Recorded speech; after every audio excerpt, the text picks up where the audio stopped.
Bonjour à tous, donc là on se retrouve une fois de plus à l'aéroport pour un nouvel épisode.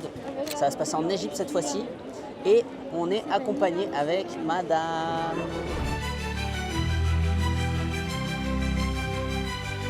Bon les amis, du coup là on s'apprête à se rendre en Turquie, on va faire une escale et le beau voyage va pouvoir commencer. Les vacances ça va se passer en Égypte cette fois-ci. Et je pense que ce vlog va être très sympa, très riche en informations, étant donné qu'on a pris un guide égyptologue pour nous accompagner durant le séjour, pour visiter les pyramides et faire plein de choses sympas. Donc hâte de vous partager tout ça.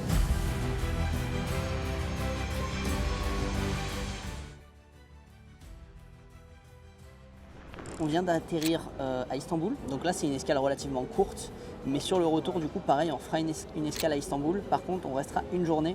Étant donné qu'on ne connaît pas la Turquie, Jessica et moi, ça nous permettra d'explorer on va dire, les alentours brièvement, parce qu'une journée ça reste relativement court, mais on aura le droit du coup, de découvrir la cuisine locale et pour ça on va sélectionner les bonnes adresses, donc pareil une escale culinaire et culturelle, donc en avant.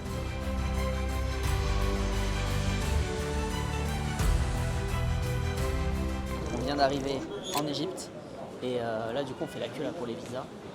Pour passer et il se passe qu'en fait on avait besoin de ce petit ticket, je vous le montre comme ça si un jour vous allez en Égypte et vous saurez ça qui est le visa qui s'obtient auprès de la banque égyptienne et donc du coup la banque elle est juste derrière, donc on avait trop bien géré le truc avec Jess, on est sorti de l'avion, on a tracé pour sortir rapide et finalement on se retrouve à refaire la queue pour refaire le contrôle.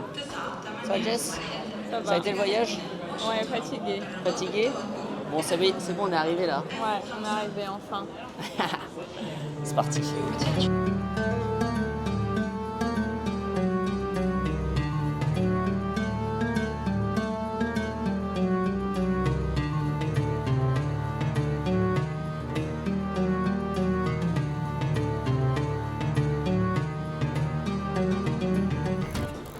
Voilà, du coup, on vient de se réveiller. Il est exactement 7h06. Et là, on va prendre le petit-déj et après, on fonce voir les pyramides. Regardez-moi ça.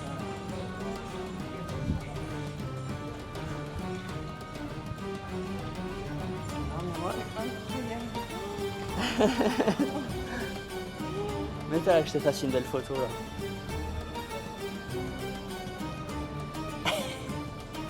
Ils ont pas rigolé quand ils ont dit que on avait vu sur le petit-déj. Enfin, petit-déj vu sur les pyramides, je veux dire plutôt. Waouh. Et regardez là, je sais pas si on le voit bien là, parce que du coup il faut peut-être que je zoome. Mais regardez le petit sphinx là qui nous attend là pour le petit-déj. J'ai du mal à y croire, je crois que je dors encore. Bah peut-être. Peut-être qu'on dort encore. Et là on va passer au petit-déj avec justement une vue tout simplement folle.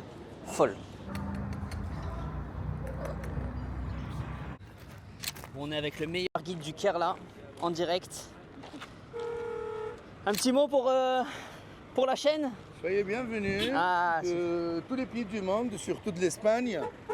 J'ai mes meilleurs enfants, Jessica et Stéphane. On commence notre séjour. 132 mètres la longueur, ça fait plus que 5 hectares. 5 hectares en superficie. C'est fou hein. 147 mètres la hauteur autrefois. Il manque 10 mètres. Le bout. Ok. Qu'est-ce qui s'est passé avec le bout? Le bout s'est écroulé, parce que les pyramides là, ils étaient ignorés pendant très longtemps, il y avait eu du sable qui couvrait. Alors les gens, des populations postérieures, ils ont trouvé des monuments, ou bien des constructions, des vestiges des épaves. Ils voulaient construire leurs maisons, leurs mosquées, leurs églises. Ils sont venus là, au lieu de tailler des pierres, ils ont arraché les pierres carrées prêtes. Enfin, il y a toute une grande couche, tout le parement est parti. Parce qu'en fait, les pyramides, à la fin, c'était comme la deuxième pyramide en haut là. Ça veut dire, après avoir fini la construction avec ces blocs et cet assemblage, parce que là c'est un simple, je le prononce comme ça, un simple assemblage, mais c'est un simple assemblage, bien sûr très compliqué. Bien sûr. Assembler des pierres entre 3 et 15 tonnes un bloc, les réunir comme ça, sans rien qui tient, et le revêtement c'est une autre qualité. Alors la pierre de construction, c'est d'ici, parce que cette terre-là, il y a le goudron, mais en fait, cette terre, c'est un désert rocailleux. On dirait du sable, mais c'est pas un sable. Là, sous terre, c'est vraiment de la roche. Ok. Et vous allez le voir là-bas autour de la pyramide. D'accord. Alors les anciens Égyptiens, ils habitaient la rive est, côté de l'aéroport. Et c'est là, à côté de l'aéroport, c'était encore la première capitale. Ainsi que Memphis qu'on va voir demain, qui est rive ouest. Il y avait 2 capitales à l'époque des bâtisseurs des pyramides. Ils habitaient l'est. Et quand ils sont morts, ils ont livré le corps de leurs défunts à l'ouest. Et pourquoi? Parce que les anciens, comme tout homme, se sont dit, ah, nous sommes de la chair, nous sommes du sang. Oui, mais on vient d'où? Ok. On vient d'où? Il y a un créateur. Enfin, les anciens Égyptiens et les bâtisseurs des pyramides, c'était un peuple monothéiste. D'accord. Alors, ils croyaient en un Dieu, ils ont surveillé le soleil. Le soleil qui se lève, hein, ça donne le jour. L'après-midi, le soleil se couche, ça donne la nuit. Le soleil n'est pas parti. Le soleil va retourner. Donc pour eux, le soleil, ça représente le même cycle de la vie de l'homme. Ok. C'est pour ça qu'ils ont vénéré ce qu'on appelle Ra, ou le dieu Aton. Ça, c'est Akhenaton qu'il a appelé comme ça. Akhenaton, c'est le père de Toutankhamon. C'est pour cela qu'il n'a pas été aimé par les prêtres, parce qu'il a changé un petit peu le concept. D'accord. Il voulait à nouveau retourner au monothéisme. Et les prêtres n'aimaient pas ça. Les prêtres aimaient installer des temples partout, pour le Saint Stéphane, pour la Sainte Jésica, pour gagner un peu. Ok. Bon, il fallait gagner quand même. C'était un peu compliqué, les prêtres. Les prêtres, c'était un bandit, quoi. Ah ouais, d'accord. Parce que les prêtres, c'est des héritiers, Ok. du père au fils. Ah, Enfin, ils savaient tous les secrets d'accord, de ok. leurs ancêtres. Ok, Parce que ok. c'était une famille, filiation, quoi. Alors les prêtres, ils avaient un pouvoir important. Alors les prêtres préféraient que Stéphane soit un pharaon d'Égypte, un roi, Ok. et que Stéphane ait beaucoup de caractère guerrier. Ok. Pour que Stéphane parte en dehors d'Égypte, quitte l'Égypte en expédition militaire. Et comme ça, c'est eux qui sont là, qui dirigeaient tout. Ok. Et qui calculaient les impôts pour que les agriculteurs les payent, et qui D'accord. vivaient dans les temples égyptiens et sur ces chantiers-là. Parce que si c'est un chantier, cette construction, 25 ans, 100 000 hommes qui ont travaillé pour qu'on puisse aujourd'hui venir voir un monument pareil. Il y avait 100 000 hommes à l'époque, il y a 5 000 ans. Ils ont bossé ici, ils dormaient pas loin, ils mangeaient. Et s'ils sont morts, ils étaient enterrés pas loin. Ils avaient bien sûr leur statue. Ok. Ils n'étaient pas hauts, mais ils n'étaient pas des esclaves.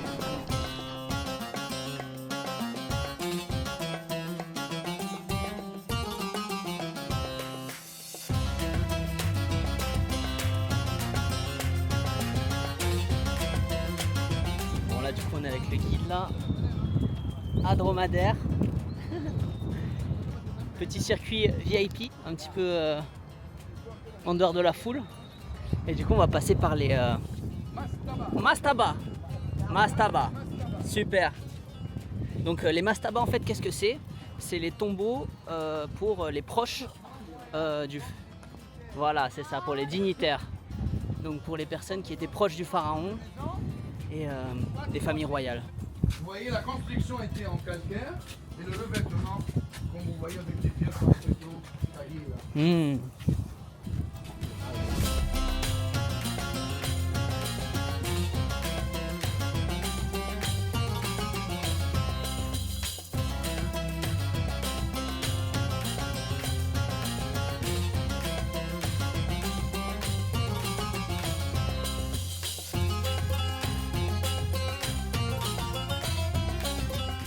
Regarde, on dirait que c'est découpé au laser. C'est ça. Il n'y a pas un millimètre de... C'est vraiment un travail grandiose, colossal, impressionnant. Et ça nous épate tous. Je comprends maintenant pourquoi certains disent que c'est peut-être des extraterrestres qui ont fait les pyramides. C'est ça, ils croient. Parce que avant cette masse, ils croyaient des gens, vous voyez, costauds. Des géants. Ah, ils croyaient que les gens tenaient ça, vous voyez, manuellement. Mais bien sûr, les anciens, ils avaient beaucoup de techniques.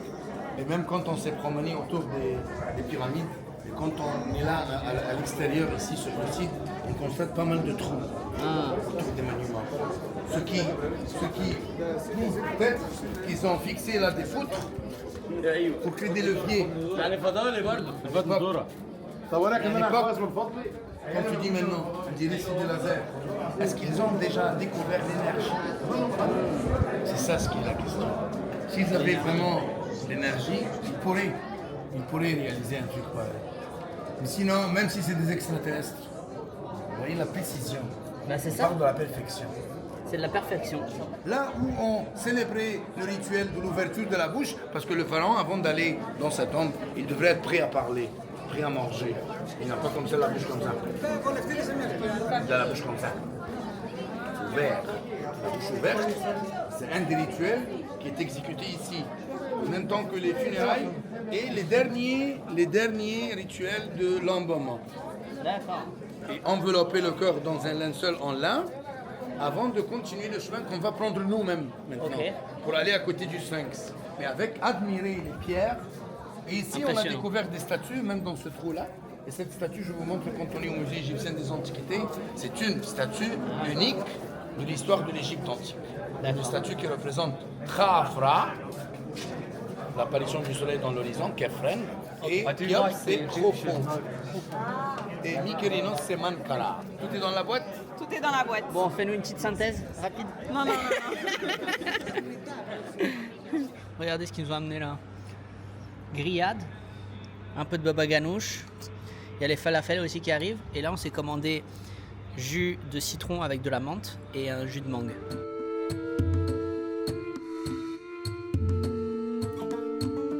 Là, on vient d'arriver au musée des antiquités égyptiennes. Et pareil, bah là on attend Yousri qui est gentiment allé chercher les billets pour nous. Parce que du coup lui il connaît tous les gens dans les activités quoi, du coin. Et du coup il a les raccourcis on va dire. Sinon à chaque fois c'est des queues de ouf. D'accord. Mais quand on est demain à l'Institut Papyrus, on va voir la vraie plante. Ok. Qu'on a réimplanté, parce que le papyrus a disparu, on l'a réimplanté les années 70, il y a 50 ans. D'accord. Enfin, on avait tout perdu, et les Chinois, ils ont tout imité. Mais là, on a commencé à reproduire à nouveau les vrais papyrus. Ok. Comme les papyrus que vous allez voir au musée en montant l'étage, qui sont authentiques 5000 ans. Wow. Un papier qui n'a pas bougé.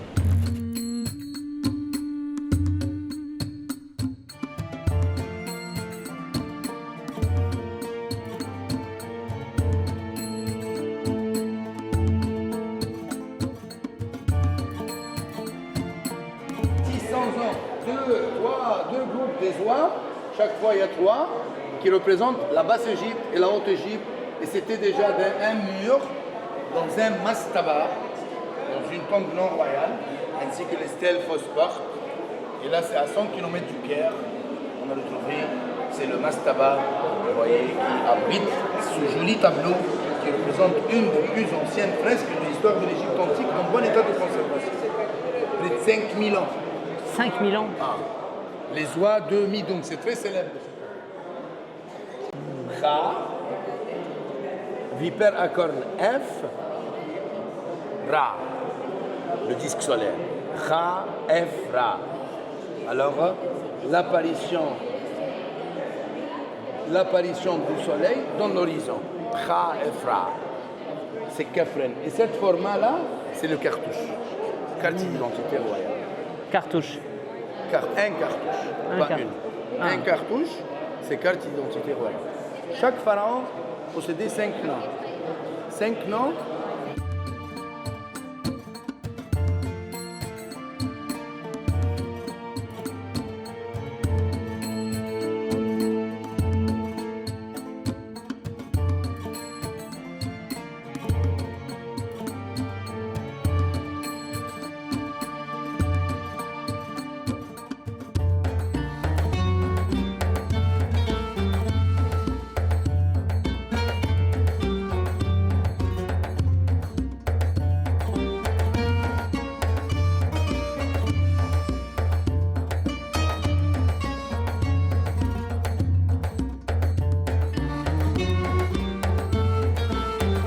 Bon les amis, regardez, là on est avec le guide et il nous a emmené dans un endroit, regardez, il n'y a personne, on a la pyramide pour nous tout seul, il n'y a personne, on est en plein milieu du désert, donc là on est sur le plateau de Darfour, donc là on va rentrer dans le cœur de la pyramide et encore une fois je vous montre, donc là il y a Jess.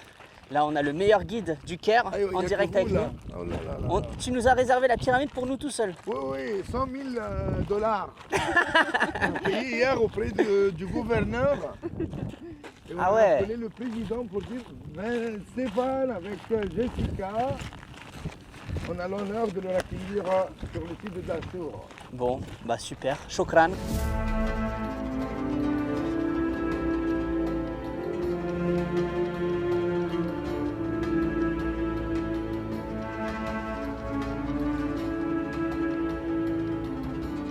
Un peu avec les chauves-souris parce que c'est fermé. Ah les ouais chauves-souris font pipi, il fait un petit peu de gaz ammoniaque. Ah ok. On comprend. Ok super. En effet, c'est long. Oui.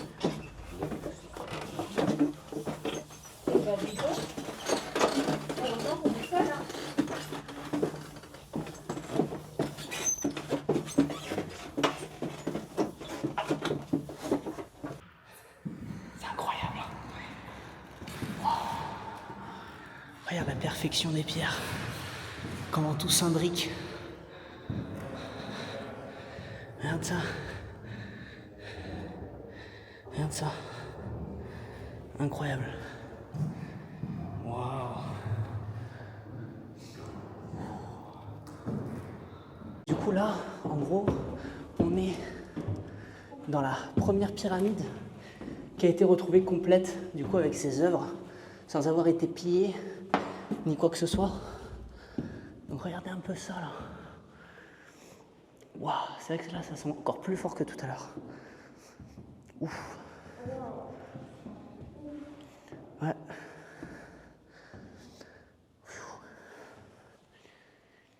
Incroyable.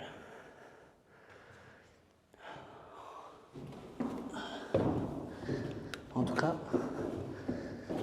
ça vaut le coup.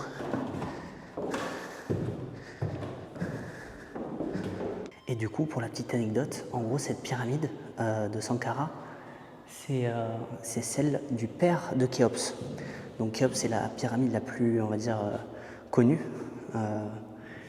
Mais du coup, c'est vrai que là, on a une expérience qui est quand même dingue avec Yousri, notre guide, qui nous a dit « N'allez pas à Khéops, il y a tout le temps plein de monde. Je vais vous faire visiter quelque chose d'un peu plus traditionnel et une expérience, on va dire, plus profonde avec justement personne. » Et honnêtement, il ne nous a pas déçus. Là, sur le coup, on est tous les deux dans la pyramide, au cœur d'une pyramide. Donc ça, c'est quand même assez exceptionnel. Donc voilà, on va profiter, on va faire un câlin à la pierre et du coup pas tarder à remonter parce que c'est vrai qu'ici il n'y a pas trop d'air pour respirer. Donc voilà. Et du coup il faut se baisser la tête là quand vous montez. Parce que regardez, il reste encore tout ça là. Il y a Jess là-haut là qui monte. C'est parti. Du coup là, on vient d'arriver à Memphis. Donc pareil avec Yousri qui va nous présenter un petit peu le colosse et qui va nous donner pas mal d'explications sur l'ensemble du site. Donc c'est parti. Un seul bloc qui devrait atteindre 13 mètres de hauteur. Ah ouais, waouh. Debout. C'était une statue debout qui représente Ramsès II. On l'a trouvé couché au bord de l'eau au début du XXe siècle. Le Nil n'était pas loin. Il y a plus que 100 ans.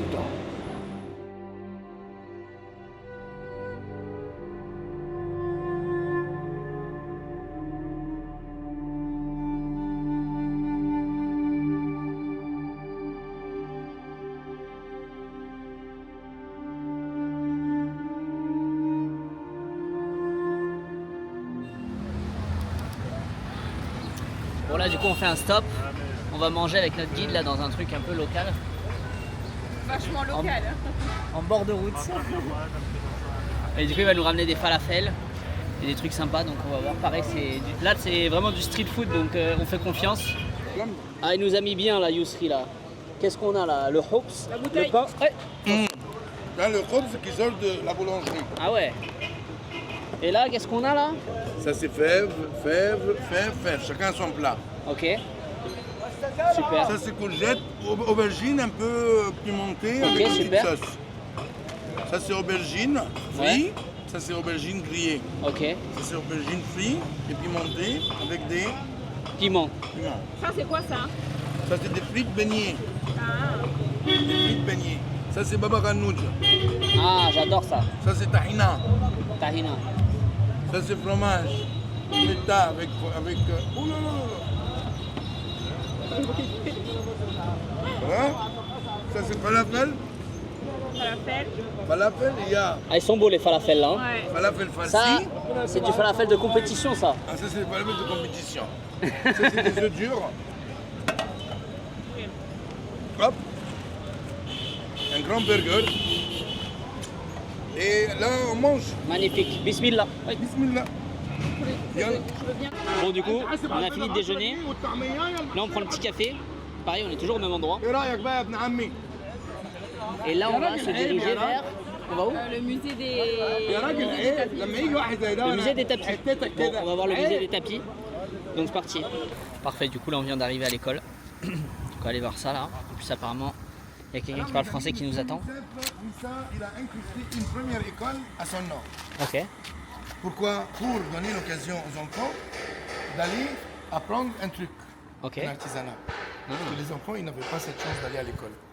L'autre? Oui, attire le dos en bas.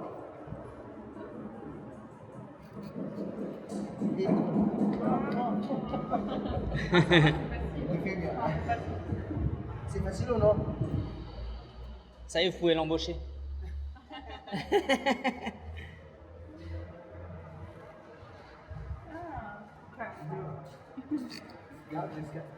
Après, elle finit comme ça, elle coupe les extra parties, et après, elle coupe le dessin, c'est de vieux bleu clair, alors, et le touche aussi, c'est de vieux bleu doux.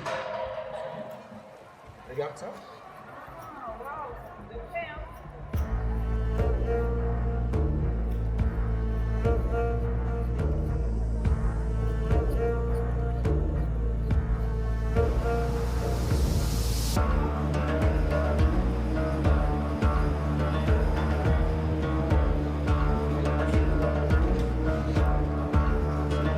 Merci.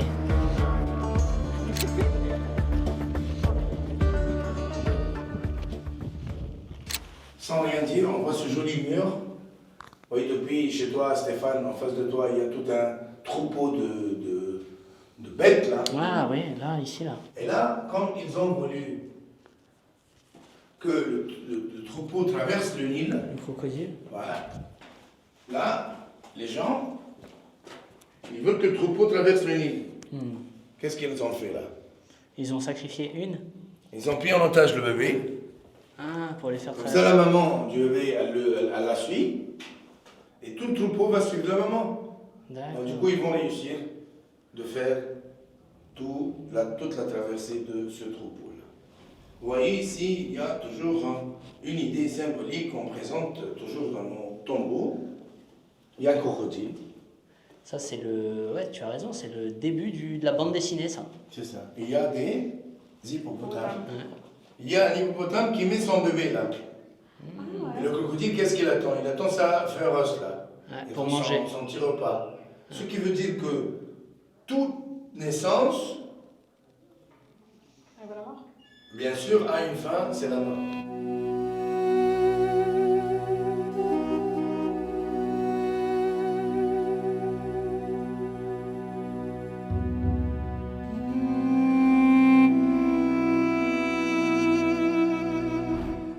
Et on enlève la partie verte.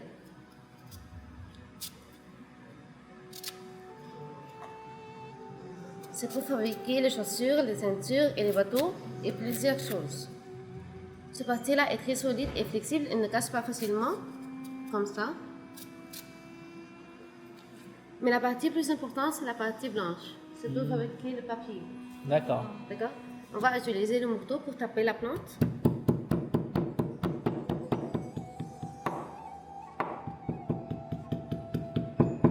Et après, j'utilisais le rouleau pour déplacer le produit comme ça.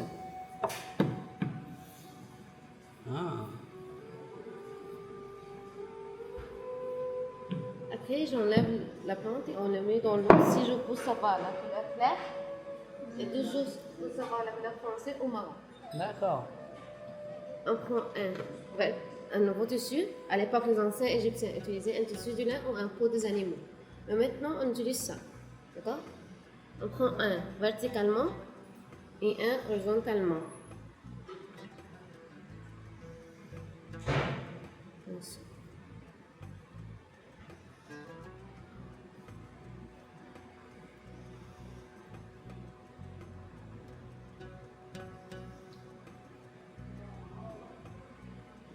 Et quand j'ai fini tous les espaces, on prend un nouveau tissu. Il va rester ici sur la presse manuelle 12 jours.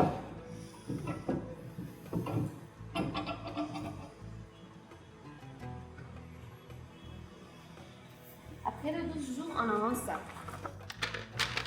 La feuille, elle est très solide et flexible. Si je roule comme ça, elle va rouler avec moi. Comme ça. D'accord? Et si je mets un peu d'eau ici, l'autre côté devient plus sec. Touche.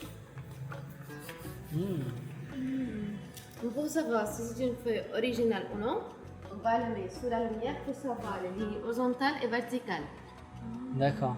L'autre non, on va savoir une seule direction pour ce qu'ils ont fait avec les feuilles du banane, comme les rues du Khan Khalili, tu vas savoir les feuilles originales et copies. D'accord? Et après, je vais expliquer toutes les histoires qui est derrière moi. Ici, il y a le jugement dernier ou la vie après la mort. Ici, il y a la personne qui est morte et devant lui, il y a 14 juges représentant 14 provinces en Égypte. Ici, il y a 7 juges qui portent la clé, c'est-à-dire que cette personne est bien, ne fait pas de mal. Et ici, il y a 7 contre lui. S'ils ont devise comme ça, le Dieu a un studio de momification, de mortalité, va prendre le corps de cette personne et va le mettre sur la balance. Et l'autre côté, la pleine justice. S'il devient plus lourd, c'est-à-dire que cette personne est bien, ne fait pas du mal et il va à l'autre côté au paradis avec le Dieu Horus, le Dieu de protection. Ici, c'est le Dieu d'autre qui écrit toutes les histoires de cette personne avec l'écriture héroïque. Ici, le corps devient plus lourd, c'est-à-dire que cette personne n'est pas bien, ne va pas au paradis à l'autre côté avec Horus. L'animal va manger. Il se compose avec la tête du crocodile, le corps du lion et les pieds du corps. Rebonjour à tous. Donc là, on vient de se réveiller, donc il est un peu tôt. Je sais pas si vous pouvez voir. Donc il faut rajouter 1 heure, donc 6 heures. Donc là, on a l'Uber qui nous attend, enfin l'Uber. Le chauffeur du séjour du Caire pour nous amener à l'aéroport. Et là, du coup, on va partir du côté de Luxor pour aller voir la vallée des rois.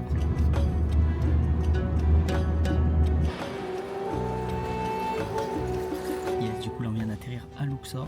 On vient d'être récupéré du coup, par l'autre partie du guide, en gros de l'équipe qui s'occupe de nous. Et c'est parti en route pour les temples de Karnak. Du coup, on vient d'arriver au temple de Karnak avec Jess à ma gauche et Khaled, le guide pour Luxor. Voilà, un petit mot, Khaled?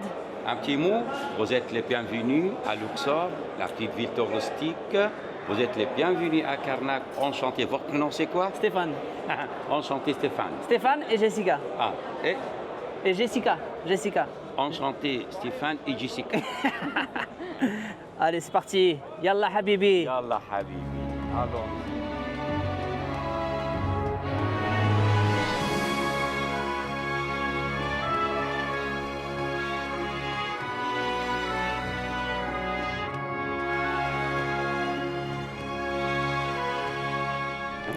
Ils ont construit une construction comme échafaudage.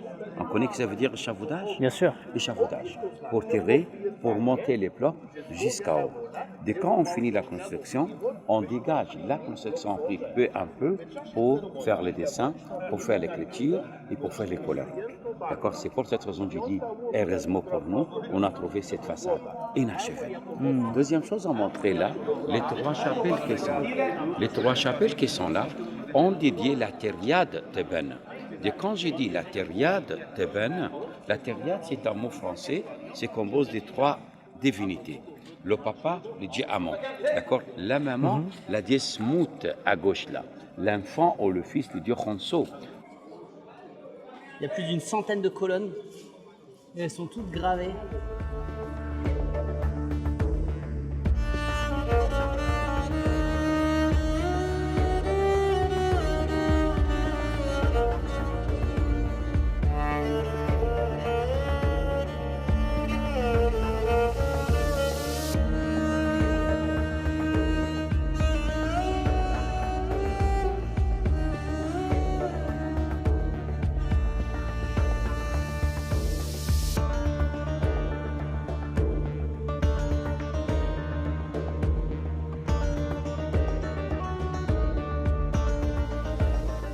Wow, on ne peut pas s'empêcher de lever la tête ici. Imaginez-vous le nombre d'heures de travail que ça représente tout ça là. Imaginez-vous juste faire une colonne. Eh ben il y en a plus de 100, 130 je crois. De mémoire, parce qu'il y a tellement d'informations, en fait c'est tellement riche. Et je pense que faire l'Égypte sans guide c'est vraiment dommage parce qu'au final il y a tellement de choses à comprendre. Et je pense même que après ce voyage je vais m'intéresser sérieusement à l'histoire de l'Égypte parce que finalement en fait c'est super vaste quoi. Et les mecs regardez ça, ce qu'ils faisaient il y a 5000 ans. Moi c'est ça qui est fascinant en fait, regardez ça.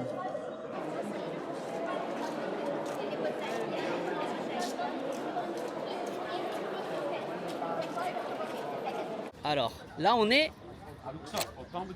au temple de Luxor et vous voyez, on voit un obélisque au loin. Et il y a Au temple du Luxor, c'est un temple égyptien à l'époque des pharaons. Okay. C'est un temple qui a été construit par deux grands pharaons. La partie la plus moderne où nous sommes là devant la façade remonte à l'époque des pharaons Ramsès II. La partie la plus ancienne qui se trouve à l'intérieur remonte à l'époque des pharaons Amenophis III, la 18e dynastie. L'obélisque qu'on voit ici remonte à l'époque de Ramsès II. Normalement, il y avait deux obélisques là. Le deuxième se trouve à la place de la Concorde à Paris, était offert par Mohammed Ali Pacha au roi Louis-Philippe en 1836. magnifique, merci beaucoup.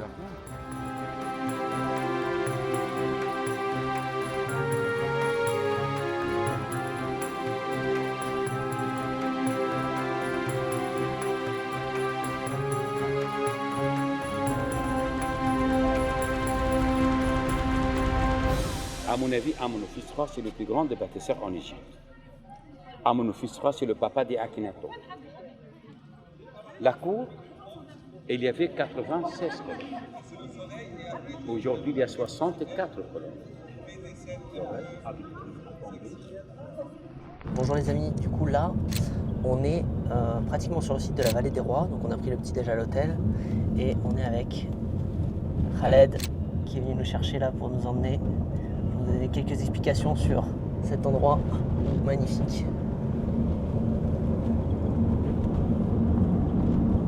On pensait être très matinal et on pensait être arrivés les premiers, mais finalement regardez tout le monde qu'il y a.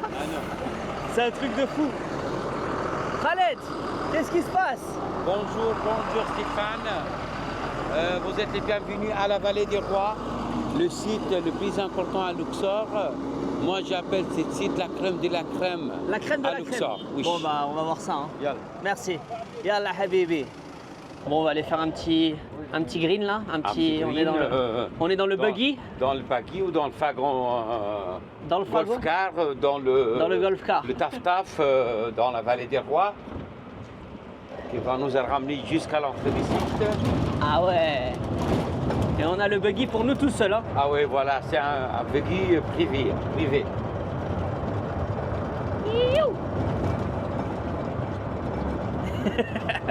froid. Hein. Moi j'adore les petits trucs, les petits véhicules comme ça, tu vois. Khaled. La Vallée des Rois, c'est le site le plus important. Tu penses qu'on peut lui demander si je peux le conduire au retour? Au retour? Si je peux le conduire? Non. c'est interdit, elle dort là. C'est interdit. On descend de là. Bon, moi j'aurais essayé. Hein.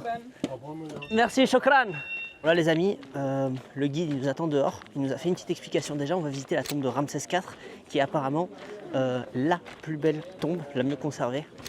Donc, en avant la musique. Super bien conservé tout ça. Hein.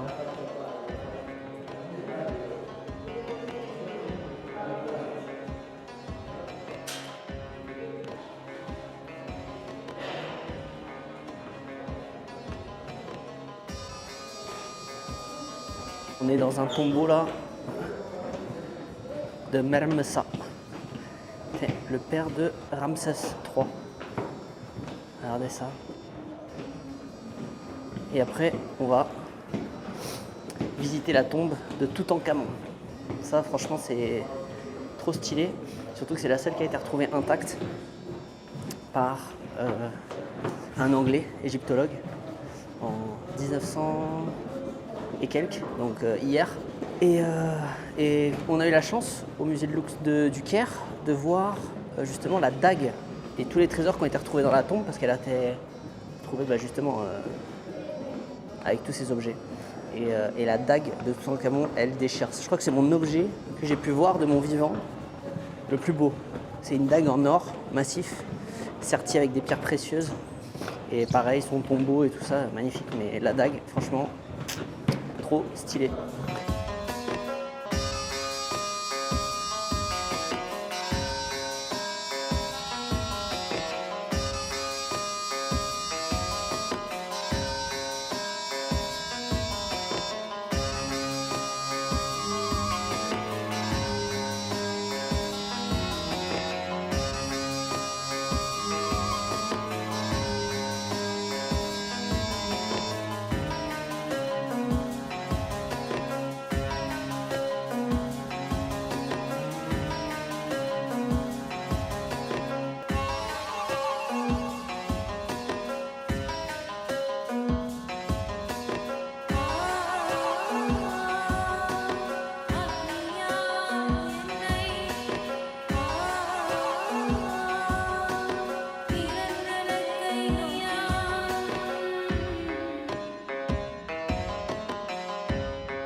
Cette temple se compose de 3 terrasses.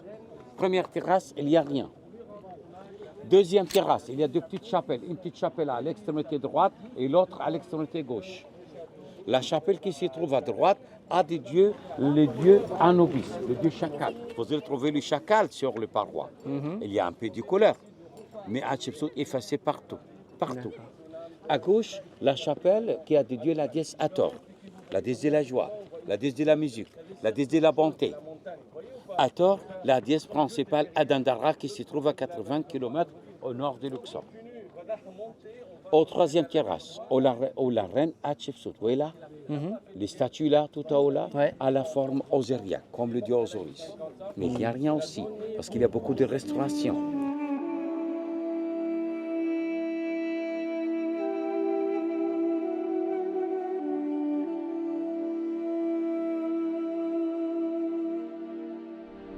Ça, c'est les portes de l'imam. Regardez comment lourd ça. Oula, je pourrais le tenir? Ah oui, c'est lourd. Hein. Oui, ça c'est comme 10 kilos. Très lourd. Tous les formes, les toffes, coton, la même ça. Pourquoi? Parce que le travail l'a posé, casse pas avec lui. Ça c'est de la vague, ça va comme ça. Arrête. Comment tu t'appelles? Jessica. Jessica, travaille Jessica? Allez, Jessica, au travail. Oui. Yallah ya Jessica, yallah. Yallah, yallah, yallah. Hey. Yallah ya Jessica, yallah. Yallah ya Jessica, yallah. Merci. Arrête. Allez, t'arrêtes pas. Attends, Hada Houda. Après, finir le travail de l'atelier, vous ici avec la ligne. Et après ça, avec le birbose, on met les vases dans les fours et on met la cire. Regardez comment c'est léger ça. Oh, je m'attendais à quelque chose de Ça se super fait à la main, ça se fait à la machine. 5 jours de travail, 50 minutes pour ce travail. Là-bas, c'est aussi le travail du bazar. Le bazar c'est gris, on met noir coloré. Après ça, travaille comme ça. Ça c'est les cartouches pour le graver le nom. Là, c'est avec ça, c'est magnifique. Il nous a fait rentrer dans une pièce où personne d'autre peut rentrer. C'est chez lui ça. Wow, ok. Horos, petit, le poulet.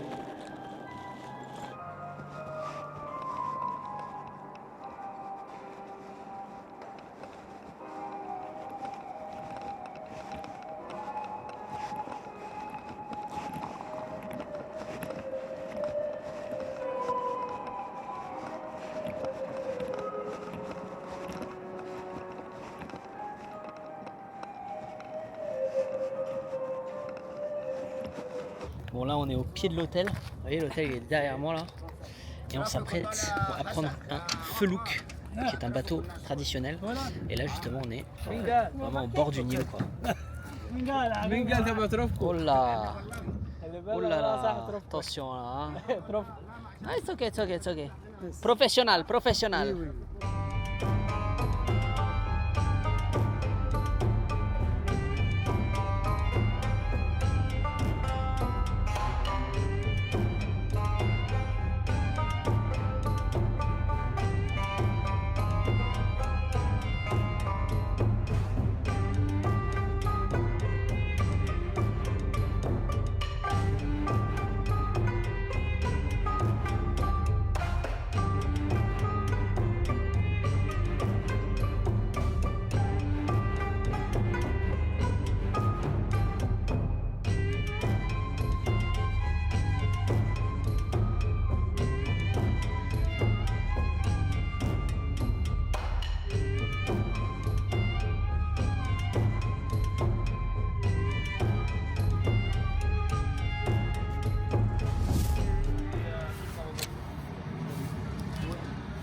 avec le chauffeur là en direct et le nouveau guide pour Hurghada du coup parce que là on vient de quitter Luxor et là du coup on prend la route avec le meilleur chauffeur.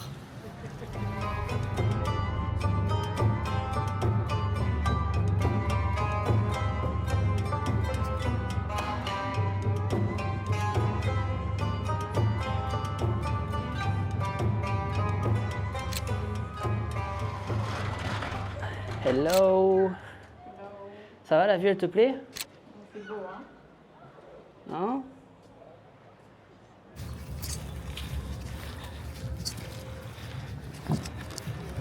Là, du coup, on a posé les affaires rapides.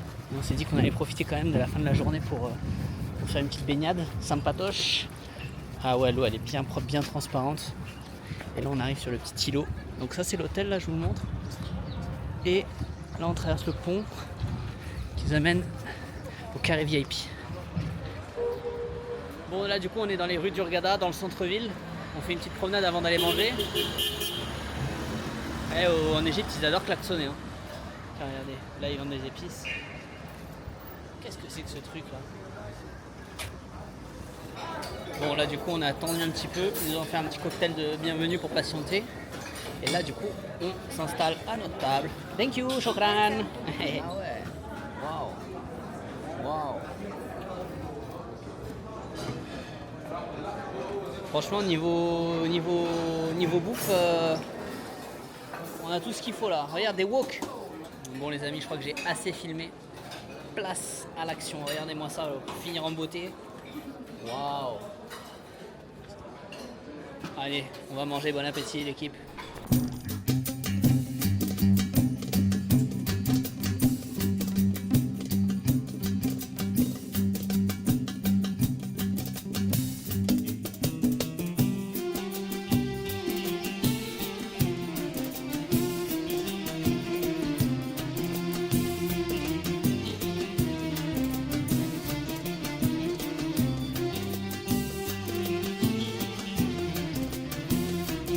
Alors là, du coup, on est descendu du bateau. On a eu droit à des petits hamacs sympas, enfin des hamacs, des poufs hamacs. Une bonne idée, bon concept, bien confortable. Et là, du coup, je suis sur une petite balançoire. Derrière moi, il y a salon chicha. Et on est à Orange Bay. Donc, je vais vous montrer un petit peu le cadre, qui est juste dingue. Regardez-moi ça. L'eau est juste magnifique.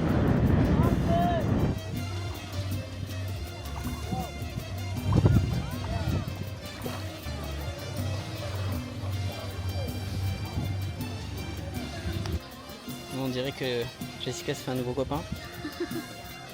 Ouais, bah. Il y a de la place dans la valise? Bah, on va en faire, hein. Du coup, pendant qu'on était à Orange Bay, le capitaine et son chef, du coup, nous ont préparé un bon repas. Je vais vous montrer ça. Bon, du coup, vous l'aurez compris, le voyage touche à sa fin. C'est la fin de ce vlog. J'espère que vous avez apprécié. Franchement, ça a été des rencontres folles. Des guides super bienveillants, super sympas, agréables, qui ont une bonne compréhension un petit peu de nos codes et de ce qu'on recherche quand on vient en Égypte, parce que forcément, c'est un pays qui est ultra riche en histoire, si ce n'est le plus riche en histoire, quasiment, parce que forcément, des pyramides construites il y a 5000 ans. Encore une fois, je pense que l'Égypte a pas mal de mystères qu'on n'est pas prêt de comprendre de sitôt. Et du coup, voilà, c'est vraiment un voyage que je recommande à 100%. Jessica l'a adoré, moi pareil, que ça soit le Caire avec justement la visite des pyramides, que ça soit Luxor avec vraiment le temple de Karnak et tout ce qui gravite autour, la cuisine traditionnelle qui est bonne, et pour finir Hurghada avec justement le snorkeling. Et bien évidemment, si vous avez envie de visiter justement l'Égypte, vous pouvez me contacter sans problème, je vous répondrai à vos questions et je vous donnerai un petit peu les tips d'insider qui m'ont permis de passer des bonnes vacances, une belle aventure. Et voilà, donc au plaisir de vous rencontrer lors d'un voyage ou du prochain vlog à voir. Et je vous souhaite à tous bonne continuation pour la suite.